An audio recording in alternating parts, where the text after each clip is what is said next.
Hey everybody, it's Michael, and before we start the show, I wanted to let you know that if you love today's guest, Marcy Jarreau, which you're going to, then you should definitely check out the podcast that she co-hosts with a friend of the show, Betsy Sidaro, called A Funny Feeling.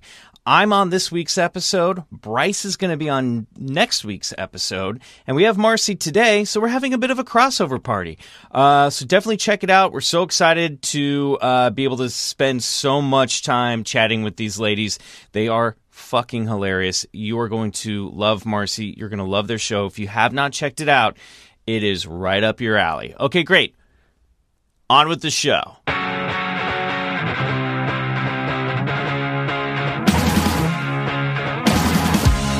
It's Bigfoot Collectors Club with Bryce and Michael.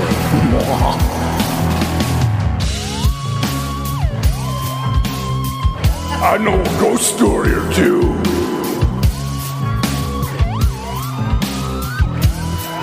Let's do this. Hey, everybody. Welcome back to another episode of Bigfoot Collectors Club, the show where we share amazing stories of high strangeness and personal paranormal history with amazing guests, something like that. I'm your host, Michael McMillan. With me always is your other host, Bryce Johnson. And our trusty producer, Riley Bray. Hey, guys. Happy Sunday. Yeah. Back in the clubhouse on another sort of rainy Los Angeles day. So much for the sunshine. How's everybody's weekend? Great. Groovy. Yeah, mine was awesome. Great conversation starter. Spindrift played last night, Yes. and I heard you guys tore it up. We did. Did any BCC peeps show up that you know about? I don't know. I don't think so. Oh, guys, you Thanks, got to guys. get out Thanks. to the Spindrift shows at Zebulon Yes. or wherever they I liked play. your response to my text when you asked for the details. Oh, yeah, I was like, it's at Zebulon with Zulux and Santoros, and here's what. So it's on an alien planet with 2 alien bounty hunters. So I was like, yeah, pretty much. That Yep. sounds about right. I put that in the Twitter announcement because I thought I was very funny. You are funny. I went to the Long Beach Comic Expo yesterday, and I want to thank everybody who came out to pick up copies of Adventure Van, still available at your local comic book store. If they never ordered them, ask for them to do so. We had some BCC fans show up, which was totally rad, and some Crazy X fans. Thank you so much.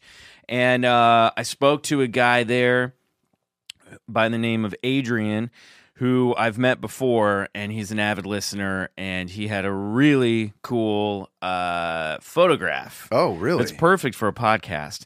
But and a little story to go along with it. We'll obviously put the photo up there. We're going to tell that story in a moment because first I have to bring in our guest, and what better guest to have for a ghost story than the co-host of a Funny Feeling podcast. You may remember Betsy Sidaro.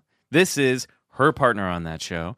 She is an actor. She's a writer. She's working currently, can I say what show? On Brooklyn Nine-Nine. As a writer. Sweet. She's appeared in shows like Adam Ruins Everything. She's appeared in shows like Comedy Bang Bang. Ladies and gentlemen, please welcome Marcy Jarreau. Yay! Hello! Not to be confused with Jarreau. Jarreau in the house. Still experiencing a lot of heat for that Fire Festival Good. nonsense. Man. Good. He seems no good to me. Yeah. In the Hulu one, I was like, he's fine. Then the Netflix one, I was like, oh, he's bad. Right. It's also like by the second time you hear that disgusting toast, you're just like, all right, I'm sick of all these douchebags. Yeah. I mean, not to get too deep, but boy, yeah. The conference call at the end where he's like, guys, we can still come back from this. I was like, you're bad. You're a bad person. You're like not just like bad, like evil, but you're also like bad at being a human. Like you're just doing this poorly. So disconnected. You mean people in the entertainment industry are complete narcissists? Oh boy, it's rough. Oh boy.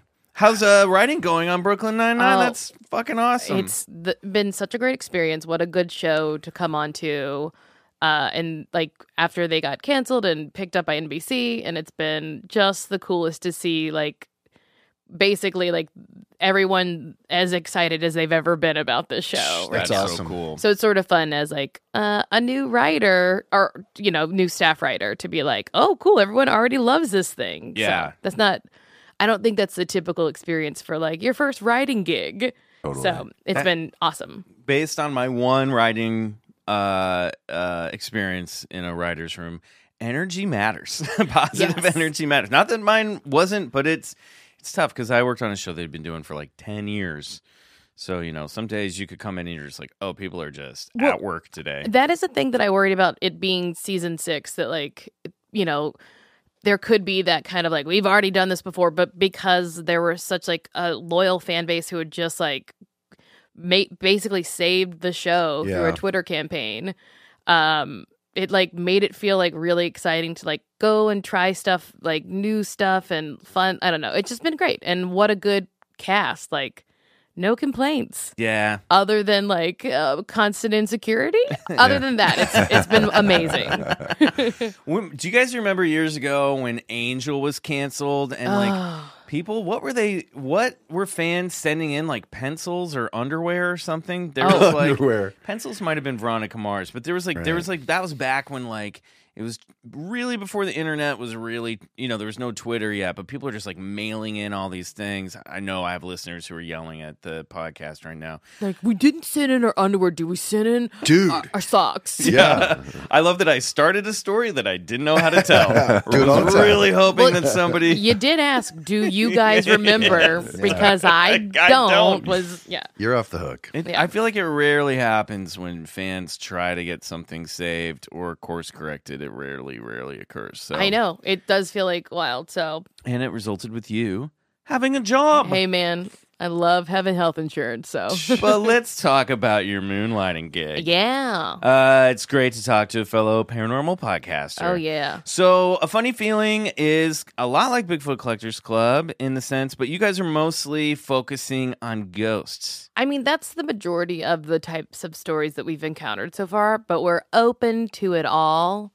I think there's an episode with Frank Garcia Hale where he talks about seeing an alien. Oh, really? What? So that's one of our few like alien encounters. Yeah, those are rare. Yeah. But I mean, what kind of alien did he see? Like a gray alien, like in his apartment in Brooklyn. Whoa, dude. That's crazy. Yeah, it's that's a great story. I'm going to listen to that episode. His whole is great. And then another friend, Lucas Held, has like just like a wealth of knowledge of like everything, like Skinwalker and Alien. So like, I'm interested in all of it. It just feels like a lot of people have had experiences with ghosts and shadow people. Mm-hmm. Yeah. That's we have like a whole file of listener emails that are just ghosts and shadow people. It's just all shadow people. You're filing stuff? Of course. Metaphorically shit. speaking. Metaphorically speaking. Oh, God, I gotta up my game. You do not want to look in our inbox. It's a disaster. I can't tell you how many times I've started to play a listener story and been like, this sounds so familiar because we listened to it. Yeah, we already listened to this, yeah. Yeah, I got yelled at doing that once, reading another email that we've already done. By the way, thank you for that sort of reminder, Marcy, even though you didn't know you were doing it. Ladies and gentlemen listening to the show, our hotline does not work. You've probably figured this out. We haven't played any. So instead, but don't stop calling. Yeah, keep calling. Just call. Now you can talk about whatever you want because we're not going to hear it anyway. So instead of calling in, we have a simple solution that we're borrowing from A Funny Feeling podcast, which is and some of you have already started to do this, just make a little voice memo on your iPhone or phone or whatever you use, and just email that to BigfootCollectorsClub@gmail.com. I just melted down. You got so drunk. Listen. Just tell me let's start. I didn't want you to email it to me. I just want to know, baby, I know secret. What you don't understand is I have been mainlining David Lynch and Indrid Cold for like the past 24 hours, and I am super paranoid right now that I've been possessed by an interdimensional entity, but we'll talk about all that later. Possible. Jesus Christ. So, okay, call, leave a voicemail or message, or send it. Don't call. Email it to us, and listen, people. Keep it. I'm going to put this back up. I did like last night in my notes, I literally wrote like, this might be my first Off the Rails episode. Cool. Because I was... Good, join the club. I've had a few. I know. I was like, this is my Bryce style off the Rails episode. I was always delusional about our hotline. Like, I felt like people would be calling in like, I see a UFO. I'm in Laurel Canyon. Get down here quick. And then we'd like respond to it. Yeah, we'll be right there. Yeah. We just got your... Why don't we just give them your phone number, Bryce? That's a good Put out idea. your cell phone. Not a bad idea. Also, guys, keep it short. Keep it short. Oh, Keep it gosh. short. Yeah. It's got to be like 8 under to 10 5 minutes, guys. No, Bryce. 2 to 5 minutes tops. Just one story per memo, please. Yeah. Don't tell 5. If you can send multiple Right. memos, Oh, just yeah. keep them They'll tight. do that too, Yeah, right? yeah, They'll be yeah. like, and then when I was 4, You guys suck. Get it together. Now we're just yelling at our No, listeners. it's because we can't figure I out mean- We Skype. only have 5 of them. We need them to Hey, continue to listen to the it's not show. their fault they haven't produced a podcast yet. Or maybe they have. This is our new segment called Podcast Bitch Sesh. Where we tell you what you've done wrong. And let me tell you, it's a lot. Number 1, never give me negative feedback. we'll delete you. You can just tell me what you love, and that's the only thing I'm accepting. Okay, before we get to your personal paranormal history, I do want to share this email that I got from Adrian, who I saw at the Long Beach Comic-Con yesterday. So here it is. So he says, Mike, nice chatting with you again. Here's the photo that I showed you, and I'm going to show this to you all in a moment. And again, this will be on our Instagram.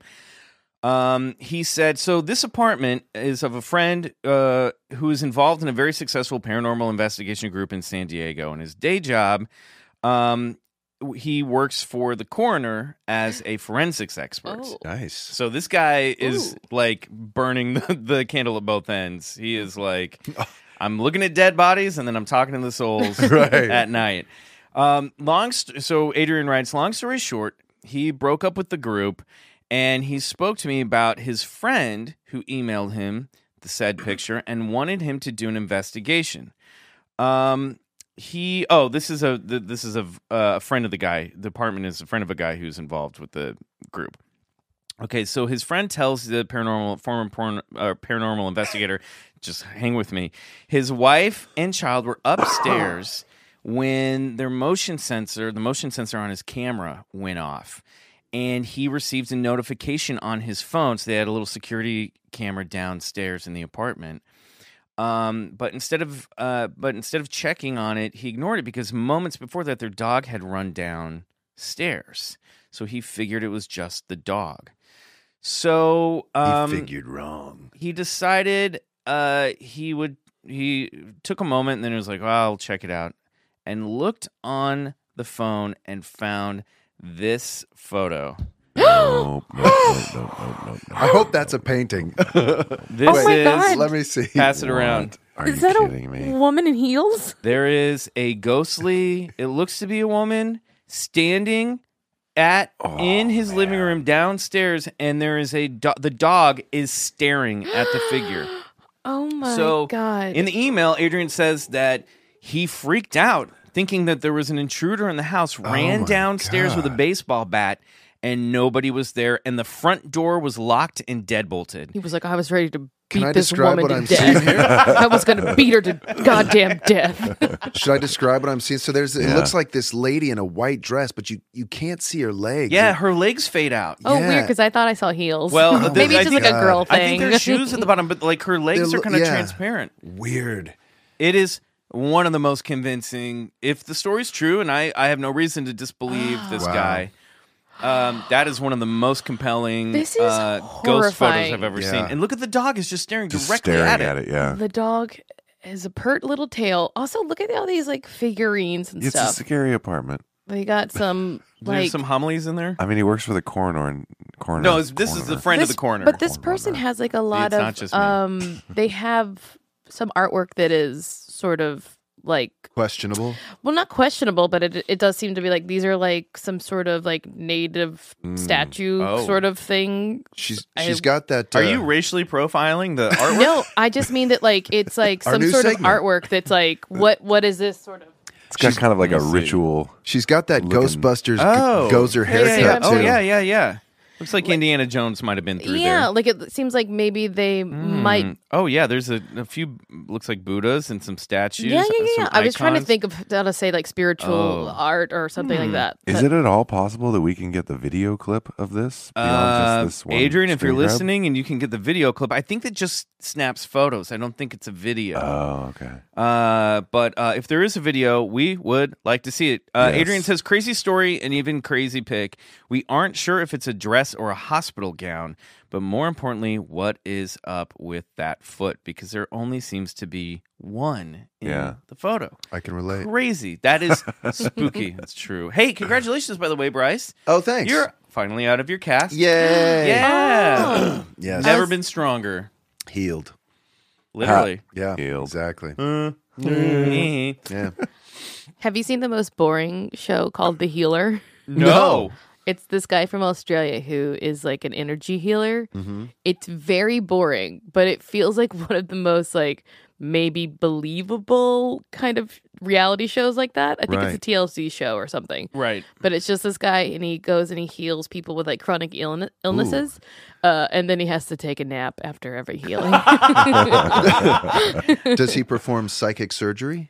No, but he can like, he can tell like diagnose by doing these energy healings and like over time like do like he's done. It's like one of those things where you're like, this is bullshit, and then you watch, you're like, well, it's too boring to be bullshit. Right, it's not flashy enough. Yeah, that's a fascinating subject because there's a few people who have had quite the reputation for doing successful, not only psychic operations, but just hands healing and stuff like that. And members of the community will line up in droves to be healed.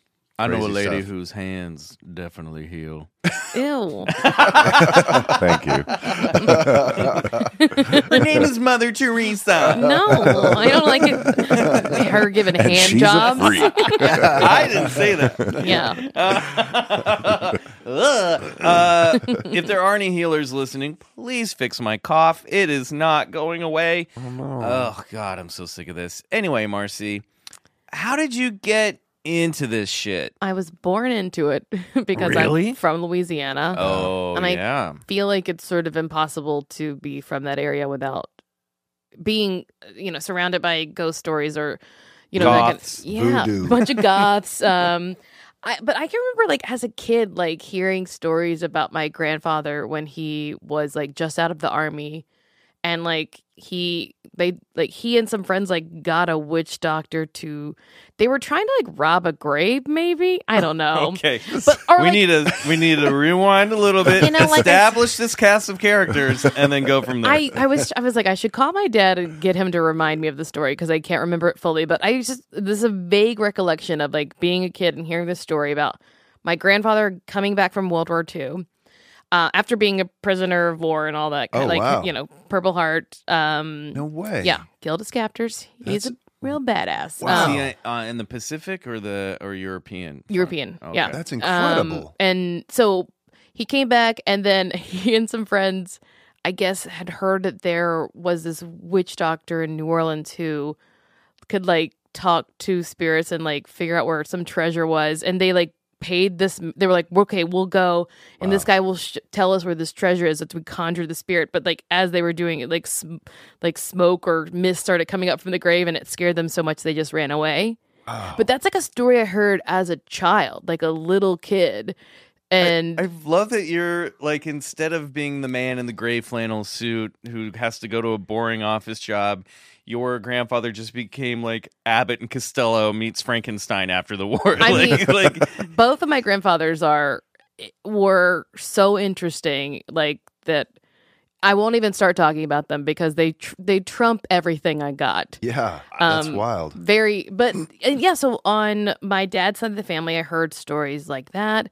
And then on my mom's side of my mom has like such a deep, like I don't know how to describe other than like she was born under the veil. You've heard that. Mm-hmm. It's when babies are born with the embryo, the sac, whatever, over their face. Oh, I don't think I've ever heard of this. So it's a real thing where like they're born and they have part of the placenta is covering their face. And usually it's like their eyes or whatever, and they have to be removed or they die because it can like choke them. So my mom was born with this, the placenta sac over her face still.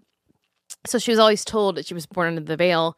And not until like I started getting into podcasting did I say like, well, that's a real thing. Like that's that's a sign that the baby might have a gift. Yes. And so hers, it's one of those things where she doesn't lean into it too much, but she throughout my lifetime has told me has told us about like she would have a dream about someone. Like I remember one, it was a cousin of hers who was like just in a field in the back of a truck in like this big wheat field. And she's like, and he was so young and so beautiful.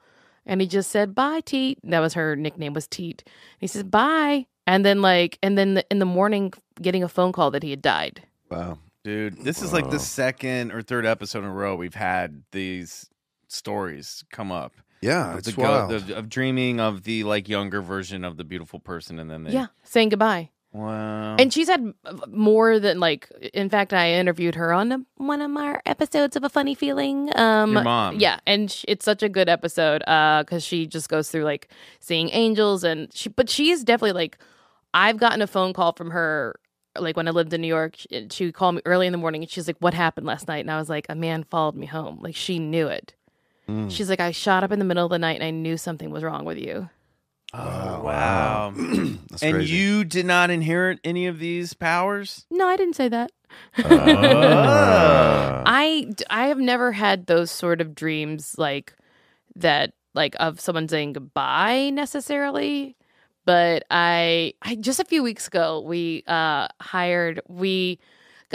a new writing team at work, and I didn't know about it. None of us knew that we thought maybe we weren't sure, like blah, blah, blah, budget, blah, blah, blah. But we didn't know. So like none of us knew. And the Thursday night before they came on Monday, I had a dream that a friend of mine was like, oh, you got 2 new writers. And I was like, no, we didn't. And he's like, yeah. Their names are Ann and Bo. And I was like, no. And then like a big earthquake hit and no one else felt it but me.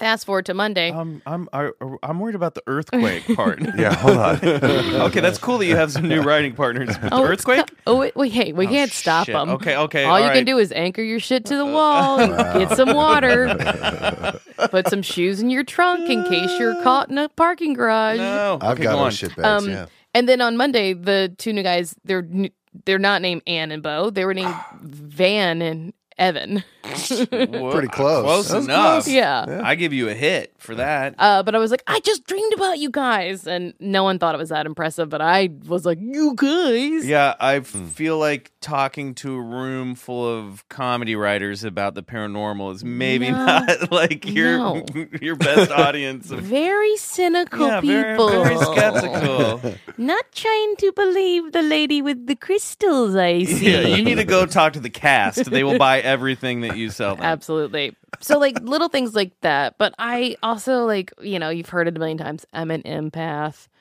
Living in New York was a nightmare for me. Really? Because you're around people all the time. Yeah.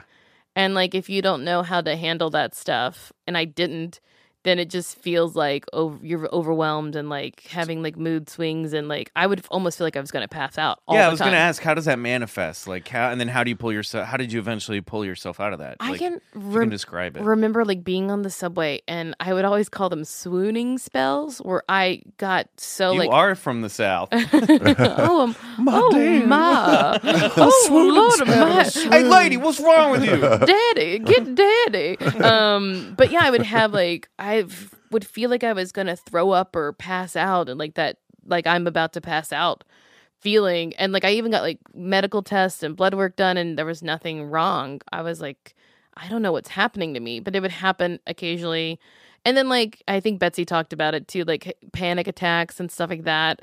And it wasn't until I started seeing, like, I would start to dabble, like, I'll see a psychic. And then every psychic I've ever seen has been like, do you know you're an empath? And I was like, the first time, though, I didn't.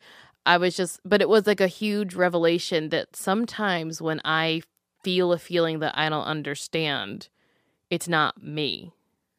Right. Like, it's not my feeling. Got it. But it can hit me like a wall where I'm like, what? And like, it's very confusing. And I remember like I had a boss who like, we sat like in communal seating. So like we were next to each other, and he would like I would sit next to him, and I would just look and be like, Jeff, you have to chill out. Cause like my chest would start hurting. Right. And I was like, you need to take a walk, dude. Right. Cause like, you're making me physically feel bad. Whoa. So what do you do to turn that off or redirect that? Well, I think part of what is like, I don't want to say siphon because that makes you sound like a vampire, but well, yeah, because I don't want it. It's just like being like a sponge of it, though. Right. One is recognizing when it's not yours. Like, this is not me. So that kind of helps because you're like, well, okay, I feel it, but that's not mine. So you can sort of like turn it down a little bit. And then like, psychics will tell you take some saltwater baths and treat yourself. Yeah, treat yourself, like that kind of stuff. Like an Epsom salt soak, though, like for an injury, it helps. Like they'll tell you to do that because it helps like draw out the pain or the inflammation or whatever the magic of salt does. Right. But it should be doing that for you kind of on a spiritual, energetic level. I know this sounds crazy. No, you're in the right place. But that kind of stuff. We're going to draw you a bath right now. Oh, God. Sorry. Yeah. I am off the hook from my hands. No. 3 beautiful men just bathing me in the tub. Well, now I feel discriminated against. You want I said 3 beautiful men. Yeah, but you got mad at me and not him. Yeah, you're creepy. I'm just trying to heal. Yeah. He's just trying to bathe me. That's all. Because Bryce is the hot one. I get it. But yeah, I don't know. Like, and also, like, I'm a huge advocate of. I just said that I got back from therapy, and I'm on antidepressants, which really help that shit too. Really? Yeah. That makes sense. I like, guess. if you're like being like, I'm so susceptible to mood swings, like maybe balance your shit out. You know? Yeah. Absolutely. Ain't no shame in that stuff. It's just an organ, your brain. It's funny because I feel like everybody. I mean, and I'm not, I don't think this is like a skeptical thing to say, but I feel like it makes sense because everybody, I think, could learn from that in terms of like, this is their shit, not my shit. Yeah. Like a lot of people, I think, are more affected by other people's actions and moods than we give credit for.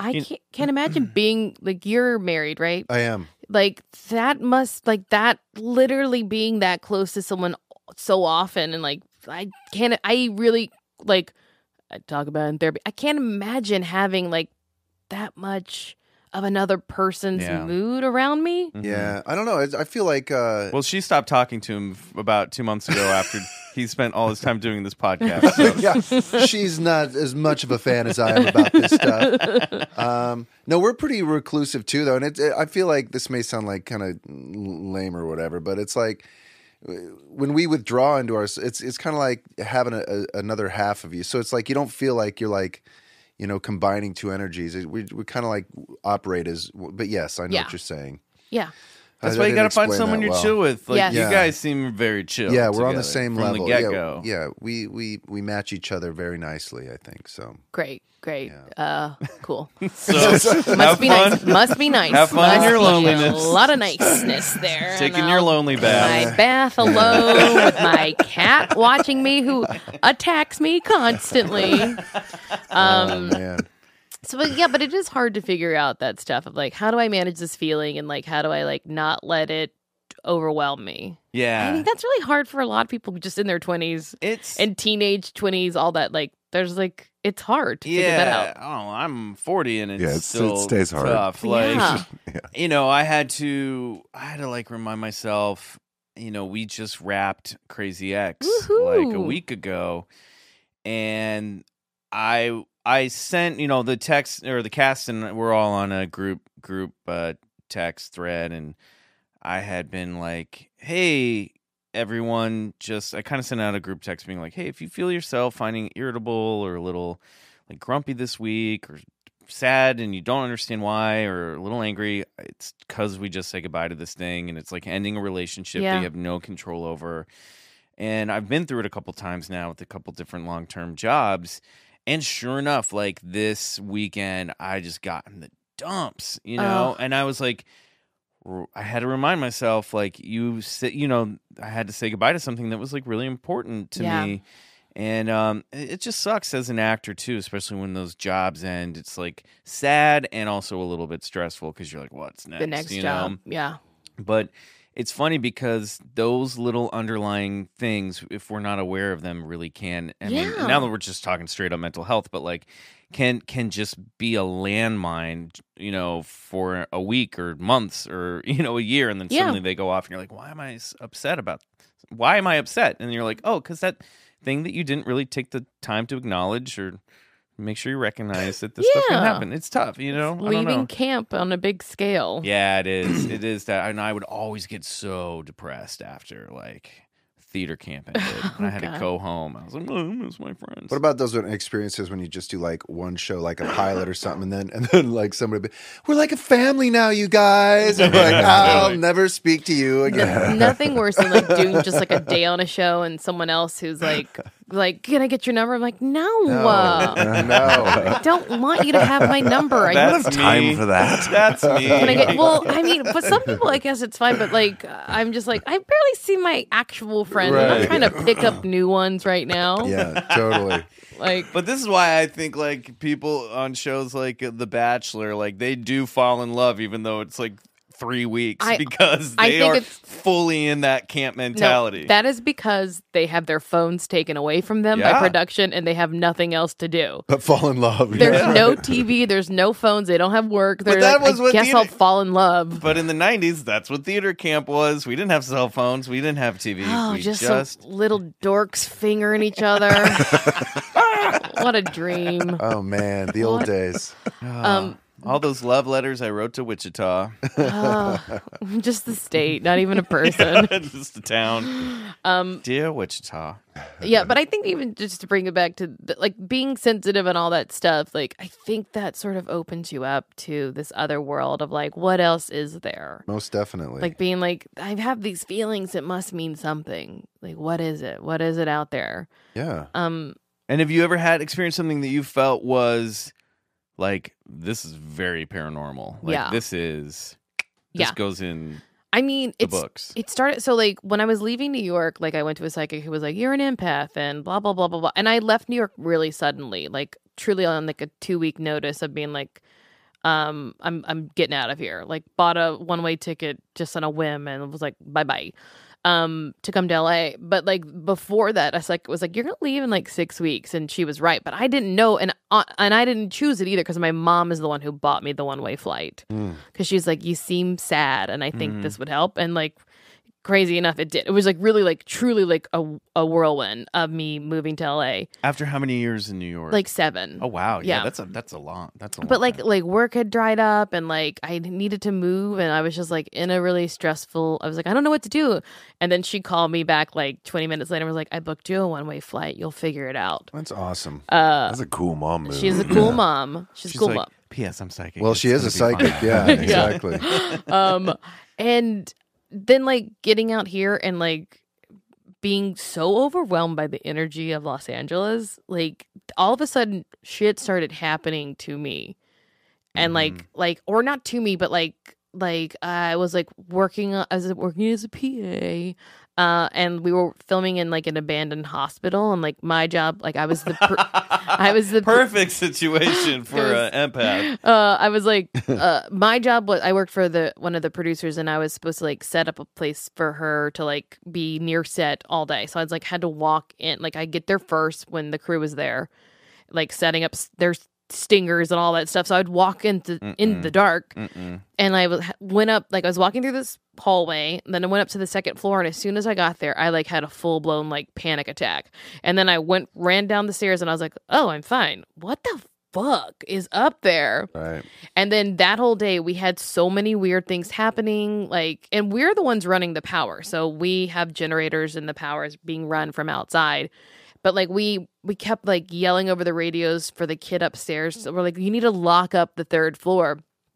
He's like, no one's up here. And we're we hear people walking and talking. And he's like, it's just me.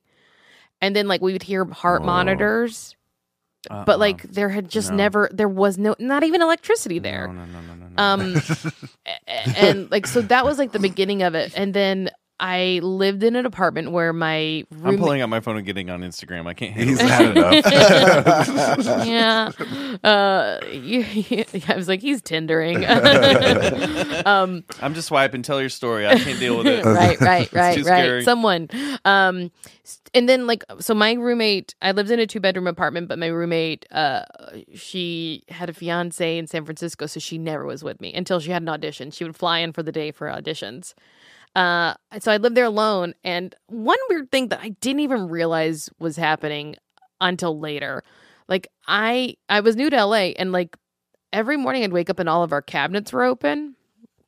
You're I'd like, be this like, must be an LA thing. I thought it was like, I was like, we must be having little earthquakes or something. I was like, I don't know, it's the craziest thing. Oh, you know about cupboard earthquakes? Yeah. It's just when they, it just rattles just enough to open your cupboard doors. And it was really weird because the cabinets all had those little, like, rolly pin locks, you know, the kind that you push to close, like those old, like, 1960 whatever cabinets.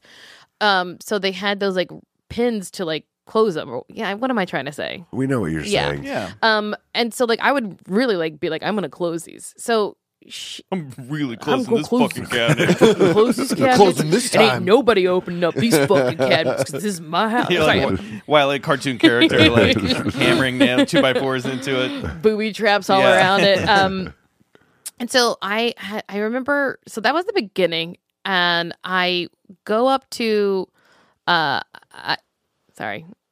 No. Sorry, I just heard a little feedback. A little buzz. No. So a friend of mine is getting married, and I remember being like the beginning of October, and I went up to Portland, or not even Portland. It was like somewhere in the woods in Oregon. And I only say this to set it up that, like, I had just been at, like, a wedding with a bunch of friends from New York, and we were, like, staying in cabins, and, like, they were like, we were staying up all night. People were, like, fucking with each other, like, knocking on each other's door, like, just being, like, a fun time. And then I get back, and the first night in my apartment alone, I'm asleep, and I wake up the way you wake up to a radio. You know, that slow kind of wake up where you wake up to sound happening. I hear a man speaking in Spanish at the foot of my bed. Oh, boy. But it's a slow wake up where I'm just slowly coming into consciousness of, like, someone's, and I don't know Spanish. I like I could, like, recognize it. I, like, know a little French and a little Italian, but, like, I was like, oh, someone's speaking in Spanish. I just knew it. And I can't make out what they're saying because I don't know Spanish. And I'm slowly waking up, but in my brain, in that half asleep state, I think, oh, this is one of my friends. I think, like, I'm like, oh, I'm in, like, processing. I'm like, oh, it's someone's come to our cabin, but I'm home now. And so I just sort of say, I'm trying to say shut up, but I'm paralyzed with sleep. So it comes out, shut up. And I remember in that moment, I start giggling because I'm like, oh, I'm paralyzed with sleep. And I'm, like, kind of giggling to myself at how it sounded. And, like, then all of a sudden, just this immense pressure on me. Like, I just describe it as, like, you know, those gravitron machines that are at the fair of, like, being pressed against the wall, that pushing me into my bed, and then me putting my face into the pillow and thinking, fuck, something is in my room right now. Like, just, like, all of a sudden being fully awake and being like, something is in here. And, like, and I sit up in bed and I just scream, hey, like, as loud. Because I had that thought, like, fight or flight. And I was like, well, go for it. So I scream, hey, really loud. And then it was just like an atmospheric shift in the room. And I was like, whoa, what was that? And I jump up and turn on all the lights and, like, get up and, like, immediately call my mom. It's like five o'clock. There's just a sombrero sitting resting on the floor. So I call my mom and she's like, what's wrong? And I was like, nothing, because it's like 7 a.m. in Louisiana. And I was like, and I tell her the story. And she's like, you need holy water. You need this. Like, she's like, call a priest. Yeah. And at that moment, it starts, like, pouring down rain, which is just a little unusual because it doesn't often rain in LA. And that was, like, the beginning of our drought. And I hadn't heard it rain. And I was like, oh, that's so weird. Well, I don't know what it was. So I was like, okay, I got to go to work. And I was like, I chalked it up to maybe being like, maybe I just felt that pressure because of atmospheric pressure. Yeah, because it started raining. Sure. Yeah. So I go to work that day and come home. And that night, I just kind of, like, I said out loud before I went to bed, you better not wake me up tonight. Motherfucker. Yeah. Right. Closing all my windows up and then I remember specifically, like, I had my iPhone, the old one, the one with the curved thick back. Oh yeah. Big thick bitch. That iPhone. And yeah. I remember it like being at like specifically being at like 35%. I set my alarm, I plug it in, it's charging as I go to bed, and then I wake up in the morning and there's light coming in my room. And I was like, oh shit, did I oversleep? And I look at my phone, and my phone is still plugged in but turned off. And I was like, that's really weird. And so I turned it back on, the old 2-finger push, and it was fully charged. And I was like, that is so weird. And I was like, this motherfucker. Because our iPhones don't do that. They don't just shut down. They reboot sometimes, but they come back up. He turned my phone off. And I was like, I'm not talking to him anymore. I was just like immediately so mad. And I just like shut it down. I was like, fuck this dude. No, I'm not. He's a dick. Yeah. And then I truly like never acknowledged him again until like I had a friend visit like 6 months later. And just as I was going to bed, like my friend was like staying in the living room. And as I was going to sleep, I like felt the presence. I like knew it was at the foot of my bed again. But I just kind of was like, he's here, whatever. And then my friend on his last night he was like, hey, something really weird happened a few nights ago. Oh, I love the like, thought about it for 2 days. Yeah. And now I'm finally brave enough to talk about this. It's because I wasn't there, and he like was going into my room to go into my bathroom, and he walked in my room and he thought someone was in there. He's like, I think someone was in your room, but I didn't say anything because I was like a little stoned. So maybe I was just like being paranoid. And I was like, no, it's the ghost. He's back.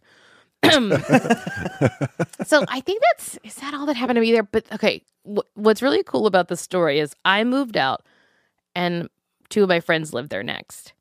Nicole Byer, John Milheiser. Yeah. And they had experiences there. Because John and I lived there a little bit together. And I was like, there's a ghost in here. And he's like, no. But when Nicole was there, she saw like a man with his arms crossed. Like she said, it was a white man in the living room, like standing by my lamp with his arms crossed. And she just went, no, and walked away. And one night she and John were like up laughing about how funny they are. Probably. And they heard and they are. From the other room someone go, and they were just like, oh shit. And what else? I know John was like, it's not haunted, but once a glass did fly off my desk. What? And so they moved out. I have another friend that lives there now. He currently lives there. And I was like, Danny, watch out. It's haunted. And he was like, I don't believe that. His roommate has seen a man in her room, like a shadow man in her bedroom. So Danny talked to some of the neighbors there. And one neighbor used to live in that apartment like a long time ago. And he said that when he moved in, it was like disgusting. The apartment had been like maybe like a drug den or some sort. It's like blood on the walls, yeah, dead bodies. It was, but there was like in the smaller bedroom, there was a child's drawing of like a woman crying. Oh God, that's nice. Yeah. So I don't like. That's kind of the end of that story. Like I don't know if. And everyone's story. Yeah. So that place was like super it's the beginning haunted, of the apocalypse. Yeah. I don't know what was up with that place, but it was pretty haunted. Creepy. Thank you for all that nightmare fuel. Seriously. Where do you... This is the child's drawing of a woman crying. Yeah. It's really terrifying. Like saying, la, la, Yeah. la, la. Where do you come down on all of this stuff? Like, where are you... I'm obviously a believer of stuff. And I also like forgot like until like later that I had like I had a college apartment too that was haunted where we all had a shared experience together. Do you want me to tell it later or no? No, tell him. I mean, this would be the time. That it was in college, and like I know I was like sort of into ghosts, but not as much as I am now. I've matured. But we had like a 2-story house. It was like this old house in downtown Hammond, Louisiana. Like truly like maybe 100-year-old house, like one of the first houses in that area. And it's you could tell at one point it had been a duplex, but it had been converted back into a single family home. Anyway. Abby lived downstairs on the first floor, and directly above her was my bedroom. And then next to that was Jessica, and then in the front of the house by the staircase was Serena, and then the bathroom was on the other side, like across the hall from those two rooms. And yeah, staircase, blah blah blah. Before I moved in, one of the girls told me that, like, the girl who lived in my room, they said that Kat used to wake up and she would be singing like German lullabies. But she's like, I don't know where I got this from. I'm sorry, the cat was singing? No, her name was Kat. Oh. Oh, okay. I also was picturing I was cat like, singing in fucking- German. It's like, yeah, that's a little messed up. Shit. It's a little messed up. So, okay. So one night, And Kat did not know German nor German lullabies? I don't know if she knew German, but someone was like, that's a German lullaby. Like, you. Weird. So anyway, I move in and I had heard like different stories. Like Serena said she felt someone sit on her bed once and just like kind of like like put their hand on her shoulder and like rock her back to sleep or whatever. Like, shh, quit breathing now. Quit breathing. That's okay. And Abby had told stories about seeing a woman in a blue dress in her room. But I was just like, well, whatever. I don't care. I'm drinking my way through college. So one night I wake up like past 2 a.m. and I hear, well, it's because I hear my roommate like clomping up the stairs. She drops her keys outside of her bedroom door, which is right by my bedroom door, opens her door, slams it, opens the door up again, goes into the bathroom and slams it. And she's like making just so much ruckus, like such just a racket outside my room. And all I could think was, oh, she and her boyfriend got into a fight and she's home drunk. Like this is like and it keeps going on. Bathroom door slamming, keys dropping, bedroom door slamming, keys just on loop. You're like, why does she keep throwing the keys? That feels like a stretch. Yeah, I honestly wasn't processing it at that. I just was like, this is very annoying. So it eventually stops. I fall back asleep, and then in the morning, Serena's watching TV downstairs, and I join her, and then Abby comes out, and we're all chatting, having our coffee, girl time, and also that house had a bunch of nasty cats in it. Actually, though they were all I was going to say uncircumcised, but what I And I know. I checked. but And we all know uncircumcised men are filthy. they were, I know, Italian men are great. They were unneutered or whatever. They were all in heat. They were just the place was disgusting. That has nothing to do with the story. I just remembered So it was just gross. a bunch of horny cats. Is what you're just saying. some juicy, horny cats. It's disgusting. So anyway, I was like, God, did you guys Engorged cat just genitalia. A recipe for a haunting. Screaming in backing German. their cat vaginas back up at you? So Maybe that caused all the poltergeist activity. it might have not helped it for sure. But I was like, did you hear Jessica come in last night? They're like, oh my God, she made so much noise. And Abby's like, she woke me up. And Serena's like, yeah, I heard her too. And then not like 45 minutes later, Jessica walks in the front door and we're like, oh, did you leave and come back? She's like, no, I stayed at Danny's last night. Oh, man. She had never been there. Oh boy. Oh boy. Oh God. So fast forward to like a few years ago, I'm back home and hanging out, and I had a meetup with 2 of my roommates, and we all remembered this. Like it Right. wasn't like I just invented this. Like we're all like, I was like, do you guys remember the story? And they were like, yes. And then we just started talking about all the other things that happened at that house. So That's intense. that's to say that like I've had my own experiences, and I kind of believe in all of it, I guess. Right. Great. Well, we're going to find out Great. with a little game that we like to play with our guests called Bullshit or Believe It. It's rapid fire. Okay. You get to say believe it if you believe it and bullshit if you don't believe it. Great. Are you ready? Believe it, believe it, believe it, believe it, believe it, believe it, believe it. Yeah. Oh, you know our friend Bryce. Copy all, believe it. On your mark, get set, ghosts, Believe. UFOs, Believe. Bigfoot, Believe. angels, Believe. gnomes, Believe. fairies, Believe. unicorns, Bullshit. Loch Ness Monster, Bullshit. alien greys, Believe.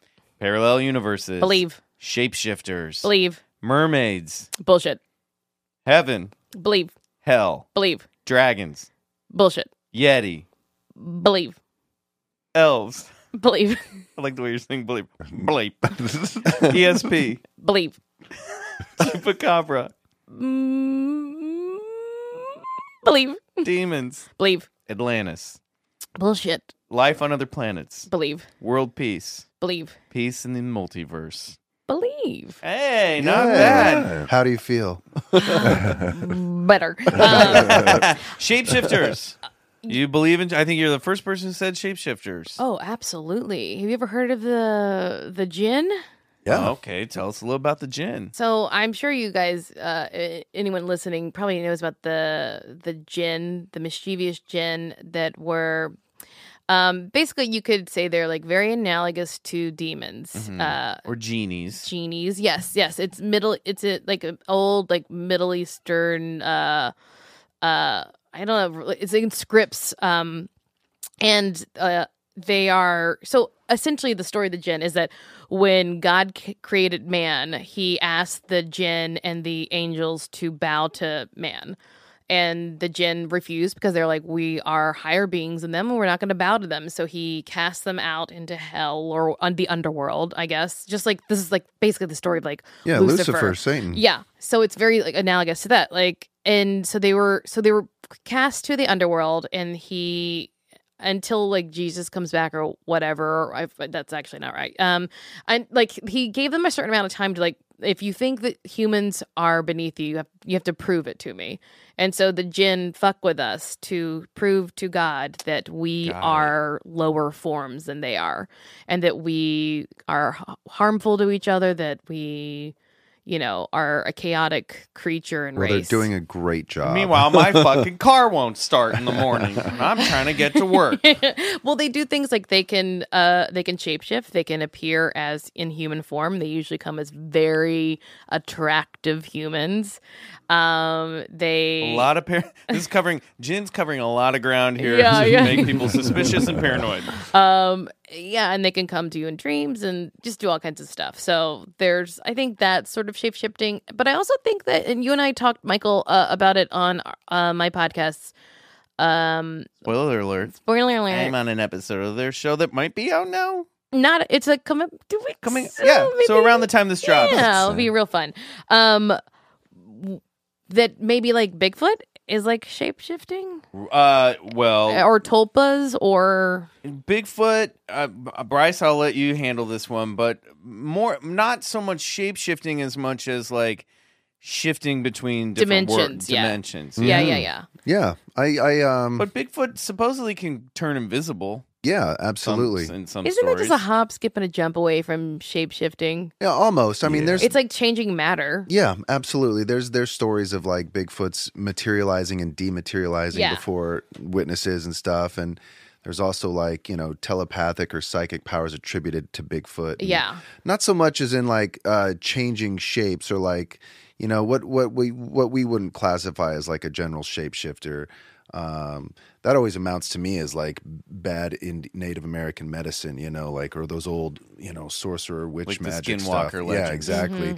Stuff that can actually change their shape from like an animal form back to a anthropomorphic form. But yeah, for Bigfoot has always pretty much remained. I never heard too many stories about them like shape-shifting. You don't hear stories about Bigfoot turning into a wolf. Yeah, no, but I'm sure someone's seen it happen. Yeah, but for instance, on that on the Skinwalker Ranch, there's some of their hauntings, for a better word. They did see a large bipedal creature, come out of yeah, I think we were talking about portal. That. But so perhaps that this old, this bad medicine can turn itself into a bipedal type hairy creature. In other words, if you are a Skinwalker, you could take the form of a Bigfoot. Right, there you go. That makes sense. Yeah.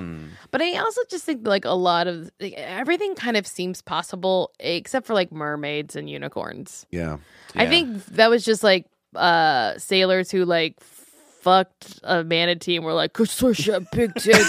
She's so beautiful, man. She just I swear, you guys, you gotta go find her. Yeah. I feel so bad for those manatees. Those manatees were like laying back, like being like, ooh, I ain't never felt so pretty. I've never had a problem with the unicorn because we have the narwhal, which has that same sort of. Okay, but that is in the ocean, and like the narwhal and the unicorn are so far apart. Like one is a sea creature. It's like saying like, well, I've never had a problem with a horse because we have an octopus. Like, it's not... Or like saying that like a stingray is a pterodactyl. Yeah, right, fair enough. Yeah, but they both have a unicorn. I mean, you know, so yeah, why I mean, not? I just think that unicorns are like people in like pre-medieval times were like, oh god, a war's coming and they have big unicorns. Like, no, that was just like armor on a horse or something. Yeah, that'd be nice to research the legend of the unicorn. Bryce, maybe that should be one of your topics of high strangeness. Yeah. Oh, maybe do that one, the please. unicorn. Do it, Bryce. I'll do all My this daughter would be twinkly happy. fun. Yeah, it'll be great. Yeah, Bryce, you got to do a unicorn episode. Awesome. All right, well, speaking of high strangeness, we're going to take a quick break, and when we come back, I'm up. Sweet. And here we go. Hang on.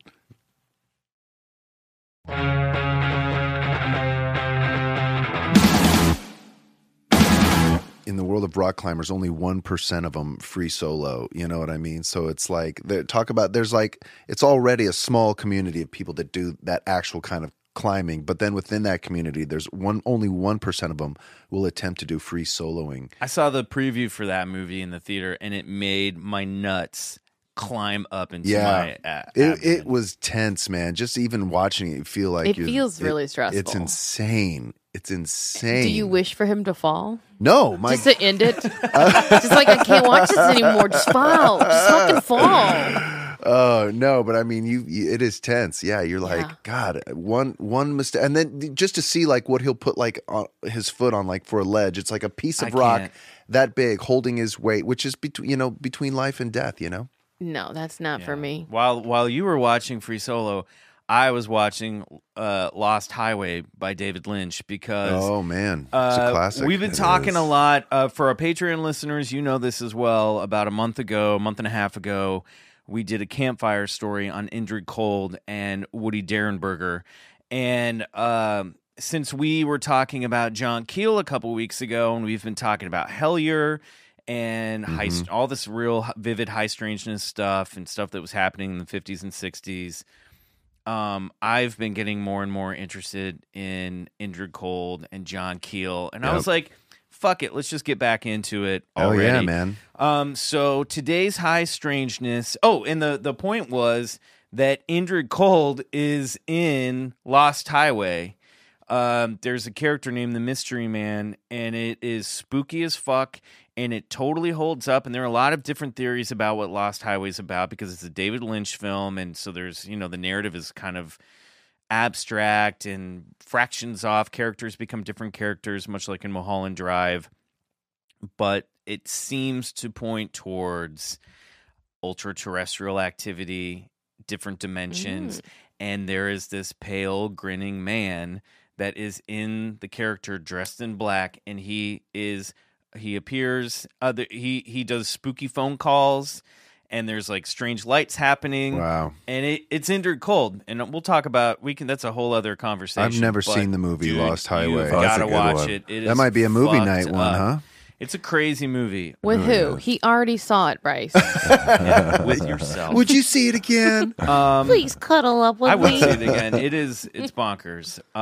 Anyway, that's another conversation. But today we are telling the story of the Grinning Man.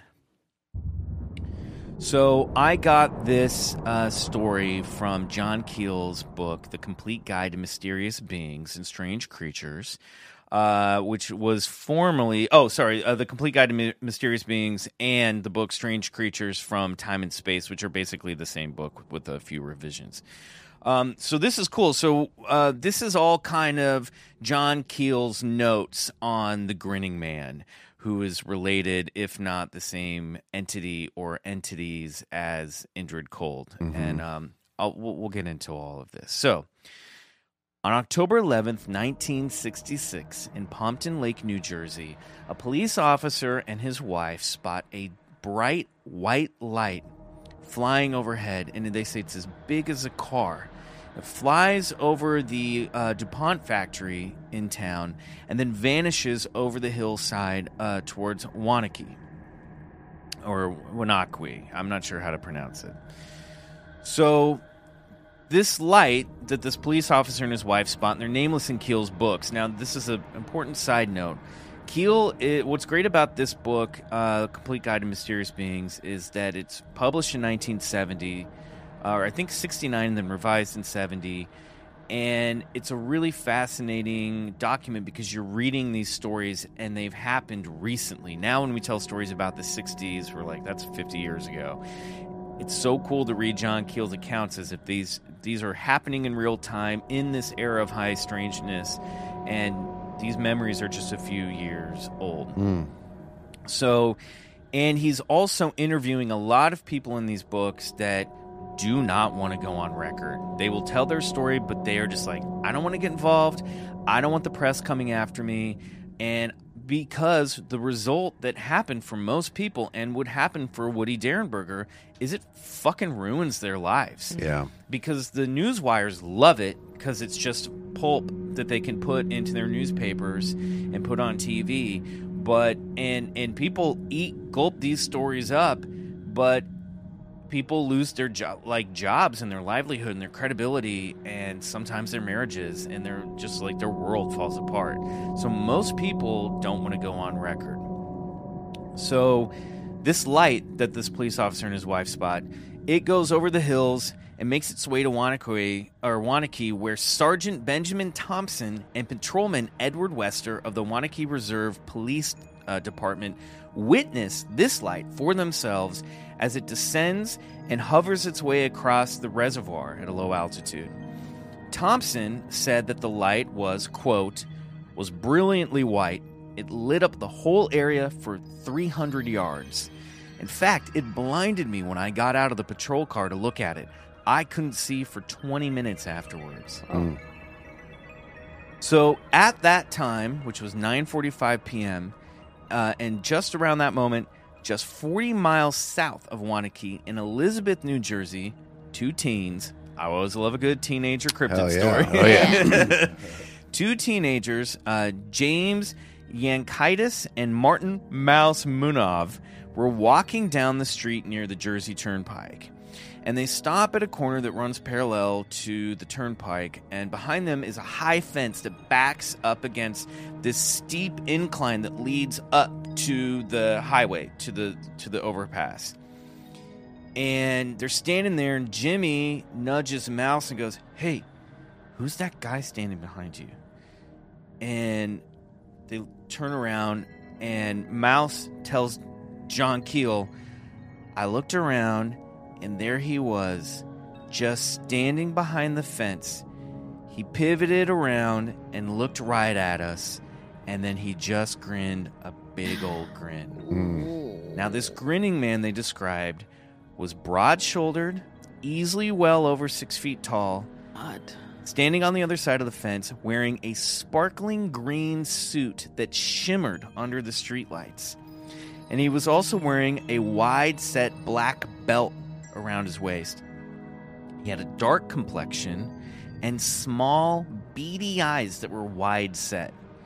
And the boys said they didn't notice any other facial features. They don't remember seeing his hands, and his feet were covered by the brush.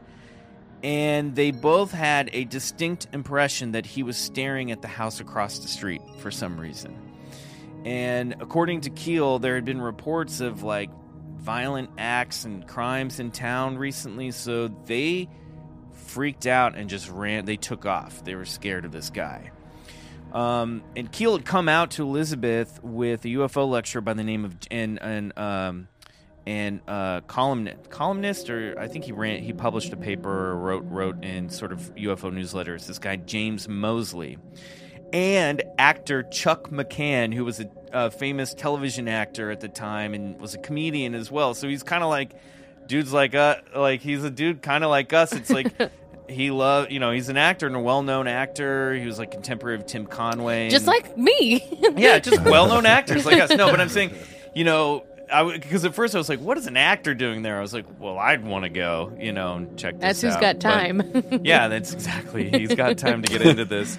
So, and they interviewed the kids, and they separately, and their stories were completely consistent. They saw the exact same thing, and it's one of those stories. Oftentimes we hear eyewitness be like, "Well, I saw he was wearing like a blue suit, and I saw he was a green suit. This was exactly the same. And there was a rumor going around town that same night a middle-aged woman had been chased by a tall green man. Ugh. And Keel and Mosley and McCann investigated around and couldn't find any evidence of this. So they couldn't substantiate those rumors. So they were trying to figure out who was this grinning man and what was he doing behind this fence that was super tall. They wondered how he got over this fence, why he was standing there. They theorized, well, maybe he was a truck driver who had a breakdown and he climbed down. But if he needed help, why didn't he ask the boys to go make a phone call or talk to them? So it's just this curious thing. Why was he wearing a cummerbund? Yeah. And I've never seen a truck driver in a sparkly green suit. Yeah, exactly. He's the fun truck driver. So toot. Less than a month later, on November 2nd, 1966, in Parkersburg, West Virginia, this is now we're like 470 miles away.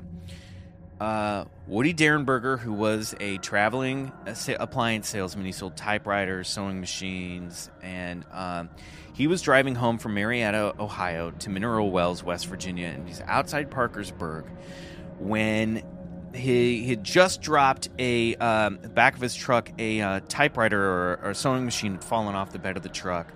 And as he's motioning cars to pass, he starts to slow down, and this craft comes up alongside of his car, has no lights, and Woody describes this thing as being the shape of a kerosene lamp chimney. So it's got a narrow head that flares out to sort of a bulbous center, and then back down to a bit of a narrow shaft, the part that would sit on the kerosene lamp. Yeah. So not a Chrysler. Not a Chrysler. No lights, and it just stops in front of his car, and Woody's trying to figure out what's going on, and a hatchway opens. Now, over on the Patreon, we do a much deeper dive into this story with fun special effects and sound effects, but basically what happens is this figure emerges from this craft, walks up to Woody's truck in the rain, and Woody describes him as having a dark complexion, tall, 5'11", so not as tall as this green man, wide-shouldered, beady-eyed, and smiling, grinning at him. And this entity, Woody claims, spoke to him telepathically and said, "My name is Cold. I come from a country that's much weaker than yours. What is your name?" And Woody's frightened. He's like, "Don't be frightened. Why are you frightened? I only want peace for you. I only want happiness for you." And Woody says he starts to communicate telepathically with this figure. And nothing really comes of this conversation. Cold asks him about the lights below, which is Parkersburg, that was off in the distance. He's like, "Oh, that's our town. That's a town." And Woody's like telling him about the suburbs. He's like, "Okay, well, I'm going to leave now, but tell everyone you saw me, and I'm going to come back and confirm that this actually happened." So meanwhile, that craft, the whole time they were talking, had ascended 50 feet above the truck. So when he's done communicating, Cold walks back, the craft comes back down, the hatchway opens, and Woody says he could see another being inside in the shadows. Cold gets back into the craft, and it flies off into the sky. So Keel comes to Parkersburg and Mineral Wells to meet with Woody Derenberger. And he basically becomes the catalyst for how Derenberger's story gets out into the public. And Derenberger was a rare figure who went on record and went on news shows and talked about this. So it's funny because Keel says that when he went out there, on the first night he was out in Mineral Wells to go visit his house, he was accompanied by, who was it? It was Gray Barker, who was also a ufologist, and he had a newsletter. Controversial guy, went on to, later people believe that he was a bit of a hoaxer himself. As much as he was exposed, he would kind of create stories to publish stories. But we need to do a whole other episode about guys like James Mosley, Gray Barker. But Keel says when they Barker wrote the book They Knew Too Much About Flying Saucers, which was published in 1956, and got Men in Black, the concept of Men in Black, into the public consciousness. So their first night in Mineral Wells, Keel and Barker see little lights floating in the woods outside of Derenberger's home. And it's funny, they said they went out into the pasture in the woods to investigate. And he says, Derenberger failed to mention two important things to us. One, that the fence was electrified, so they got shocked. And that there was a bull out there. Oh, my God. So they didn't get too close enough to the lights to figure out what they were. But he says that other neighbors around Mineral Wells had seen craft flying over Derenberger's home. Yeah. And weird stuff started to happen 2 days after the incident. Derenberger claimed that he was riding in his truck again with a friend when he started to receive telepathic messages from Cold, and saying that his first name was Indrid, that he was from a land called Lanulos, which was in the Ganymede galaxy. There's no such thing. Jupiter has a moon named Ganymede, spelled differently. And then he would later go on, around the time this book was published, Keel's book was published, Derenberger would go on to write his own book called Visitors from Lanulos, where he claims to have gone on many adventures with Indrid Cold and his friends across the universe, and it's very crazy. But at this time, Derenberger swore that this actually happened, and he started telling. They interviewed Derenberger over a period of like months, and Derenberger told Keel that, Indrid Cold visits me. He sometimes arrives in an automobile, and he comes and has dinner at my house. And Keel's just like, what is up with this? Is the strangest thing that I've ever heard of. And he's like, and I think he doesn't really come right out and say in the book, but I think, Keel's most interested in that first encounter, and then some of the crazier stories that happen later, he seems to back a little away from. It's easier to believe one encounter as opposed to like hundreds of them. Well, what happens is, too, within a year, Derenberger and his wife Caroline divorce because they've become so popular that people are driving out to their house and camping out, and they're trying to be hospitable hosts and pour everyone coffee and give everyone hot meals, and people are just camping out trying to see UFOs. And they also had guys show up with like guns and hang out in their trees because they were like wanting to shoot aliens. And they eventually moved. She divorced him. And then his business fell apart. His salesman business fell apart because he became so popularly known as the UFO flying saucer guy that on business calls, people call him out saying they wanted to buy a typewriter. And they just wanted to meet the guy who met a Martian. And he developed a really bad drinking problem. He eventually sobered up, but it really ruined his life for a while. He eventually remarried and published his own book, like I said. But of course he did. Guys always bounce back. Yeah. So while I'll marry the alien guy, whatever. While all this Indrid Cold nonsense is going on, 60 miles south in Point Pleasant, West Virginia, near a rural area around an old TNT and ammunition dump, people start seeing strange lights in the sky, and had started seeing them since that previous summer of 1966.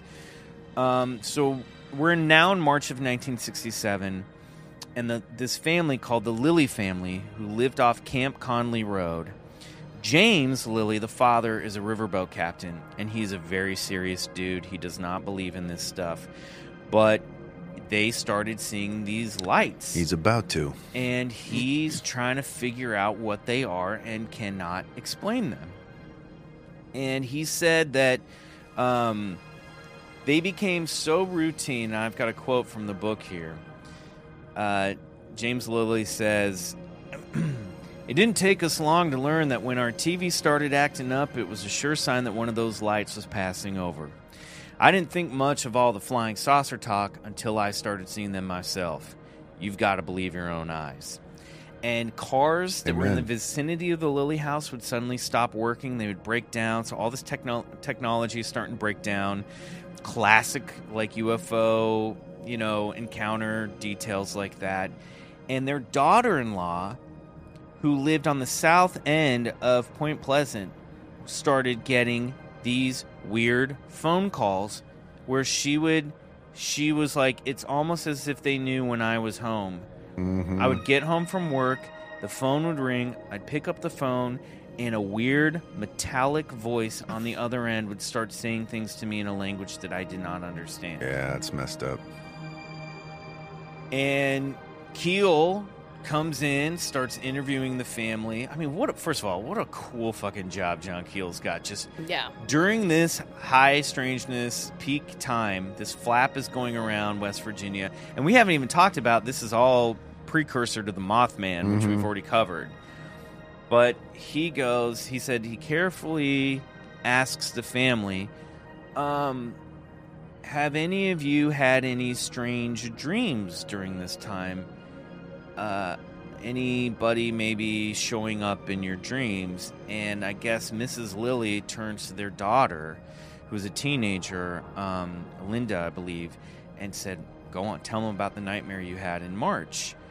And Linda said that she had a dream where she woke up in the middle of the night and there was a tall, grinning man standing over her bed wearing checkered clothing, reaching out to get her. Where is he getting his suits from? Well, and this is crazy too, and this is nuts because the checkered, I dress the best. The checkered clothing thing actually pops up again, and had previously done so. It will later in the 70s, and had previously done so. Black and white checkered. Yeah, I think it's black and white checkered, and then maybe sometimes multiple colors. So John Keel said. So Linda said that she woke up screaming, ran and got her parents, swearing that there had been a man in her room, a grinning man. Ugh. And this rings a bell for Keel because in 1963 there was a family in Pensacola, the Glein family. They started to encounter a large man dressed in checkered clothing who would appear and disappear in their house. Grinning man. And they would say the mother once saw him standing in the room, and she said they made eye contact and then he walked backwards and just vanished. And the littlest kid in the like everyone in the family had seen him, and George Jr., who was 2 years old at the time, little Georgie, smoked cigarettes, owned a business. Yeah, totally. He started talking of his friend named Pookie, P-U-K-I, who fit the description of this checkered man that he would talk to all the time in his house. And their house burnt down in a mysterious fire. And little Georgie was quoted... That baby smoking cigarettes in his crib. And little Georgie was like, Pookie doesn't like that the house burnt down, but he'll be back when everything's fixed.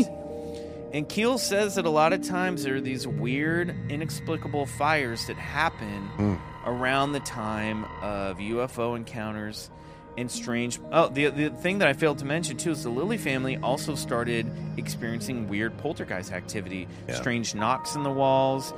The Glein family in Pensacola, too, they would hear things moving around in the walls as if there was someone in the walls. No. Cupboards opening, this kind of stuff in both families. Ugh. So you have this weird thing where you have a UFO flap, you have a strange, almost interdimensional creature showing up, and then followed by poltergeist activity, and then houses burning down. In the case of Point Pleasant, West Virginia, the Mothman started to appear. The Silver Bridge collapses. It's this really weird thing. And no one can make, Keel couldn't make sense of it.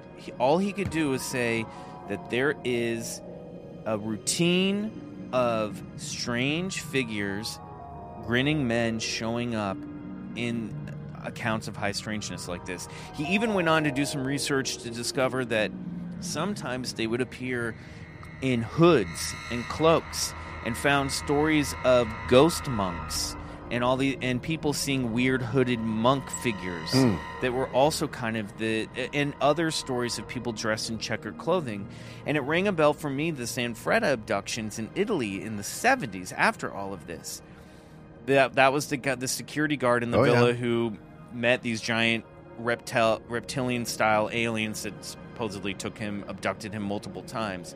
In one of his stories, right before his abduction, he stopped at a gas station where he saw a featureless man he would refer to as the Eggman, who was dressed in a checkered suit, who told him, "You're about to get abducted," and then he drove. Zanfretta drove off, and then moments later was abducted again. Yeah, it's like a precursor. So Keel he's just, who are these grinning men? What do they want? Who are these people? I don't know. It's almost like a technological interdimensional scout or something that goes ahead of these occurrences of high strangeness. It's so weird that makes they me think come... of like punk teen kids. Like they're the punk aliens. Yeah. But this is it. I mean, that's the story of the Grinning Man and Indrid Cold. It's just, and again, we covered a little bit more specifically Woody and Indrid's relationship in the Patreon, but that's the nutshell of it, you know? And he's come up a lot this month as we've talked about Hellier and all this stuff. But I just encourage everybody to pick up Keel's books. Are so fun to read. Yeah. I'm like about to go down like an even deeper rabbit hole with his stuff. But he's a one of a kind, that's for sure. Yeah, weird shit, right? It's very strange. Have either of you seen the documentary Love and Saucers? Yeah. I haven't. David Huggins. Yes. We talked about it on the show. Yeah, but we did an episode of our High Strangeness about him. Okay, I was going to say that I wonder if the reason why that guy and his wife got divorced is because your husband's fucking a bunch of aliens. Yeah, there was clearly weird stuff going on in the family. Woody's grown daughter, she's been interviewed in documentaries about the Mothman and Indrid Cold, and she said that she remembers a man coming around the house. Yeah. A tan man that her dad told her was Indrid Cold. She didn't know if it was a man from another dimension or outer space. Yeah. But also Woody would disappear for like sometimes weeks or months at a time. So I think there was something going on. And she even says in the documentary, she's like, I don't want to talk about that stuff. So something else was going on. But it's like, we already set up the lights and the mics. I know. And stuff. I know. Well, it's funny because she would talk about his stories and talk about his book and his claims of Indrid Cold. But when it got down to the root of like, what was going on with your dad mental health wise and everything, she's like, yeah, I don't like talking about that stuff. So I tend to think that at least in Darren Berger's situation, there might be some mental health stuff going on, addiction stuff as well. But maybe both. Where do we differentiate mental health with classic contactee cases? Know. It reminds me of the stuff like Dick Shaver, who started hearing voices in his blowtorch, but then went on to a whole sort of epic scale of contacteeism. You know what I mean? And yeah, it's like this Woodrow Derenberger, once his first contact seems to sort of be an initiation of some sorts that springs forwards this sort of epic tale for him of high strangeness. Now, whether he physically or pragmatically, started visiting a place near Jupiter called Lanulos and going on these epic adventures, who's to only say? What I mean? I tend to think here's what happened. I think that, and lest you doubt that he was the only witness to the initial Indrid Cold encounter, Keel turned up 2 other witnesses that called the police at night that had almost identical, but wouldn't go on record, because they're like, we don't want to get involved. But Keel's like, I met with them. They had something. And now I don't know if that means before I had heard that they had seen a craft, but it sounds like in this book that they actually spoke to the same entity and they were like, we'll tell you our story to corroborate, but we're not we're not going to go on record. I think what could have happened is that Derenberger did experience something profound. And then after his financials fell apart, his life fell apart, he was known as the flying saucer guy. And I think he took that initial encounter and then ran with it and wrote a book and kind of turned it into, to make money, turned it into the further adventures of me and Indrid Cold. And that's when he's like telling the stories about going off on the spaceship and stuff. That to me makes sense, because at that point when his business is ruined, his reputation's in doubt, and also like this is the period of like sci-fi pulp being really popular. I think he cashed in on it. I do. I think he cashed in and he wrote that's I'm also speculating completely. Just imagine the trauma that someone would have from being from having this encounter, right, or from being abducted like that. If you were just by humans had something like that happen, it would rock your reality, much less if it's from what you call ultra-terrestrial? Ultra-terrestrials. Yeah. That's a John Keel But like thing. it could really mess up your psyche. Yeah, totally. And then like maybe you do get crazier or whatever. Yeah. Or maybe these people are sought out specifically because they are not fully grounded. It's tough. I mean, it's a real this is where it gets really, really strange, because so much of these things do replicate it, like personality breakdowns, nervous breakdowns, symptoms of that I think it's why a lot of people go, you're crazy, but I have to say, I do think the fact that John Keel focuses mostly on that first encounter, and that there were two other witnesses that same night, and that they did see strange lights out on his property, I think he tends to be like, the story gets a little more complicated. He doesn't focus on what came later. He tends to just focus on that first encounter. So I think there's something to that.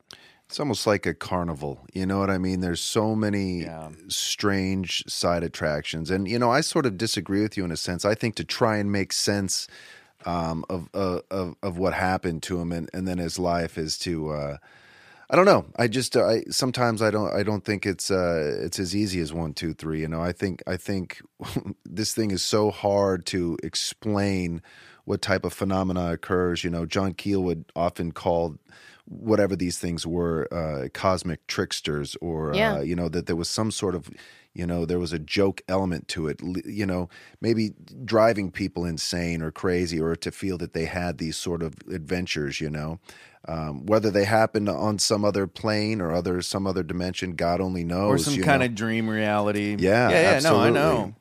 Yeah. It's strange. It really is strange. Also, like, this is a bummer analogy, but I always think of it as like with like the Me Too movement of like an imperfect victim. Mm-hmm. An imperfect victim is a better victim, because they're already like someone that you're like, that person already acts erratically, and maybe no one will believe them, and that's the way I can have my like first, like, it'll be easier to take advantage of this person. It'll be easier for this person not to be believed. Well, think of this thing as think of this phenomena as like a virus, like a flu or something, and then perhaps Woodrow Derenberger, his immune system's down or his antennas up, and he's more susceptible to these types of occurrences and things of this nature. Yeah, Keel says in the book, he was like, he wasn't a learned man. He sounds like he was pretty simple dude and pretty normal before all this happened. He said he was not into UFOs. He was not into UFOlogy. He was just kind of this like traveling salesman, just kind of making, living, trying to put food on the table kind of guy, not college educated dude. But like all in all, an easy mark though. That's what I'm saying. So I'm saying like, and may have been dealing. It certainly did deal with some heavy addiction at some point, alcoholism. Seemed to sober up, and not that that's 1-to-1 in terms of like, I'm just trying. There's something else was going on in the house for sure too, because otherwise I don't know why his grown daughter's like, I don't want to talk about this stuff that was going on at home. Yeah. So there was some emotional. It sounds like there was some type of emotional turmoil going on in the family as well, which could also arguably result in being more susceptible to something from another dimension. Who the fuck knows? Yeah. I don't know. That's the whole point of this shit. It's why it's called high strangeness. It's super weird, and I understand that a lot of people, this is why people just shrug it off and be like, it's all bullshit. Yeah. You know, I get it. But this is fascinating when you see that these archetypes, at least these archetypes of this grinning man, show up, and we're showing up all kind of around the same time. Yeah. There's something there. Have you heard of the Loveland Frogman? Yeah, of course. Yeah. We did the Loveland Frogman. Yeah, I don't know why. It just makes me, it reminds me of that guy, that Frogman, and the people who saw him or it. Right. You know, like one was a cop, so like he went on record, and like, so people were, I guess, more comfortable talking about it, but For sure. Well, he's sparkly green. They're Yeah. both green, right? yeah, It's always nice with when you sexy have wide eyes. Yeah. when you have a trained observer as one of the witnesses, like Yeah. a patrolman or a Someone man of the law. who's, you know, very well respected in the community. Yeah, that's right. Well, you laughed at that? I don't know. People used to love cops. I know. It's true. We still do. I still do. We love I have cops. a bunch of cops in my family, so Yeah. No, I was just, when you said it, I was thinking about the Loveland Frogman being a well-respected member of the community. For some reason, that made me laugh.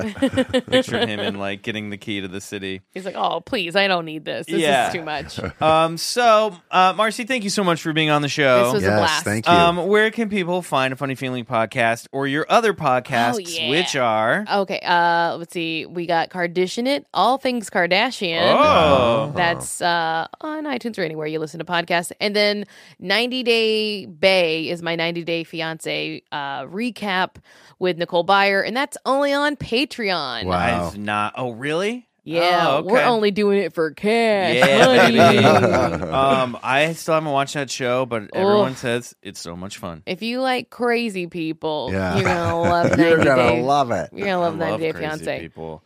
And then Marcy Lane on either Marcy Lane on Twitter or Marcy Lane 2 on Instagram. And then watch Brooklyn Nine-Nine, guys. Yeah. Do it. Do it. Hey. Hey. Boys, anything to plug? Yeah, subscribe to us on iTunes. Leave a review. Tell us what you think. It really helps us get our podcast out to the listeners. Okay, good. And check out the Patreon because there's lots of fun stuff over there with sound effects and scores and good time Speaking stories. of sound effects, that was a great job on that story, man. Yeah. Oh, thanks. Those man, that Spooky added sounds. it. Yeah, it's Yeah. awesome. Trying to put you in the zone. Oh, yeah. And we got our merch up at TeePublic too. Oh, yeah. So, Oh, yeah. Yeah. Go to the TeePublic. Get yourself a Bigfoot / shirt. Bigfoot Collectors Club Yeah. and get a shirt. And Maybe a mug. We'll be, some mugs, some pillows, something. And we are working on our second design as we speak. So we'll keep putting some fun stuff up there. Don't you worry about it. In the meantime, we love you here at Bigfoot Collectors Club. And we'll be back next week with an all-new episode. Thanks again, Marcy. Thank you, We love Marcy. your Thank you, podcast, guys. too. Go We check do. out my appearance, which will be posting around the same time. Yeah. And we'll see you guys next week. Bye-bye. See ya. Bye-bye. Bye.